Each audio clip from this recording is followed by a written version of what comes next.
Hello friend, welcome back to my channel. শীতকালে চুল আর্দ্রতা হারিয়ে শুষ্ক হয়ে যায়, ফলে খুশকি, চুলকানি এবং চুল ওঠার মতো সমস্যা দেখা যায়। কিছু কিছু জিনিস ফলো করলে চুলের রুক্ষতা এড়ানো সম্ভব। চলুন তাহলে জেনে নেওয়া যাক কী কী জিনিস ফলো করলে চুলের রুক্ষতা এবং চুল ওঠার মতো সমস্যা দূরীভূত করা যেতে পারে। ভেজা অবস্থায় চুল দুর্বল থাকে, ফলে ক্ষতিগ্রস্ত হয় দ্রুত। উন্নত মানের হেয়ার ড্রায়ার ব্যবহার করে চুল শুকানোর পাশাপাশি চুলের স্টাইল করতে সহায়তা করে।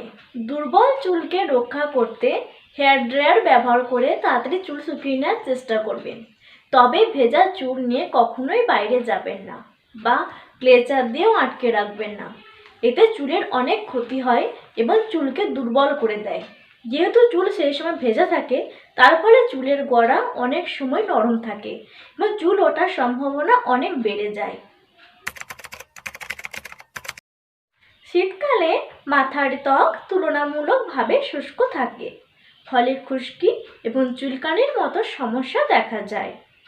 এই সময় ঘন ঘন শ্যাম্পুর ব্যবহার একদম করবেন না, কারণ ঘন ঘন শ্যাম্পুর ব্যবহারের ফলে মাথার আর্দ্রতা রক্ষাকারী প্রাকৃতিক তেল শুষে নেয়।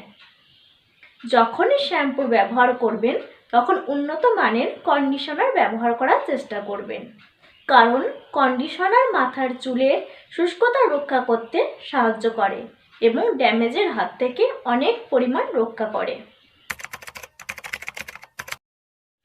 শীত মরশুমে বাতাস শুষ্ক থাকে, তাই শ্যাম্পু করার পরে চুলের রুক্ষতা এড়াতে উন্নত মানের তেল ইউজ করবেন। সপ্তাহে একদিন পেঁয়াজের রস লাগাবেন। 1 ঘন্টা পেঁয়াজের রস মাথায় লাগিয়ে রেখে শ্যাম্পু করে কন্ডিশনার লাগাবেন। দেখবেন চুল ওঠার পরিমাণ অনেক কমে গেছে, আর একদিন লাগালেই সেটা বুঝতে পারবেন। অনেকের আবার পেঁয়াজের রসের গন্ধ লাগতে পারে, সে কারণে অল্প পরিমাণ লেবুর রস তার সঙ্গে মিশিয়ে নেবেন, দেখবেন ম্যাজিকের মতো কাজ করছে।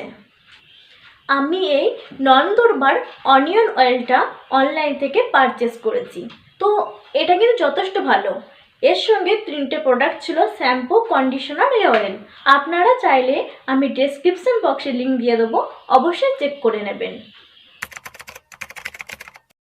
শীতকালে গরম জলে স্নান করতে কম বেশি সকলেরই ভালো লাগে, কিন্তু এটা জানেন কি, গরম জল মাথায় দেওয়া একদম উচিত নয়। কারণ গরম জল যদি মাথায় দেওয়া হয় চুল ওঠার পরিমাণ অনেক বেড়ে যায়। তাই গায়ে গরম জল ইউজ করলেও মাথায় সবসময় নর্মাল জল ইউজ করার চেষ্টা করবেন। আপনারা কখনোই এরকম সরু রাবার ব্যান্ড ইউজ করবেন না, কারণ এতে চুল ছেঁড়ার সম্ভাবনা অনেক বেড়ে যায়। সবসময় আপনারা চেষ্টা করবেন কাপড়ের রাবার ব্যান্ড ইউজ করতে। অনেক সময় দেখা যায় অনেকে ভেজা চুল গামছা বা তোয়ালে দিয়ে ঝাড়ে, কিন্তু এটা কখনোই করবেন না। এই সময় চুলের গোড়া অনেক নরম থাকে এবং ভেজা চুলে কখনোই জোরে চিরুনি চালাবেন না। এই সময় চুলের গোড়া যেহেতু লুজ থাকে, চুল উঠে আসার সম্ভাবনা অনেক পরিমাণ বেড়ে যায়। রাতে শোবার সময় হালকা বিনুনি করে বা বেঁধে শোবেন। এইসব টিপসগুলো মেনে চললে আপনাদের খুশকি, চুলকানি এবং চুল ওঠার মতো সমস্যা অনেক পরিমাণ কম হবে। তবে পেঁয়াজের রস একবার হলেও ইউজ করে দেখবেন, আপনাদের চুলে ম্যাজিকের মতো কাজ করবে। আজ তাহলে এই পর্যন্তই। পরের দিন অন্য কোনো টপিক নিয়ে আপনাদের সঙ্গে আলোচনায় বসবো। চলুন তাহলে আজকের মতো টাটা, বাই।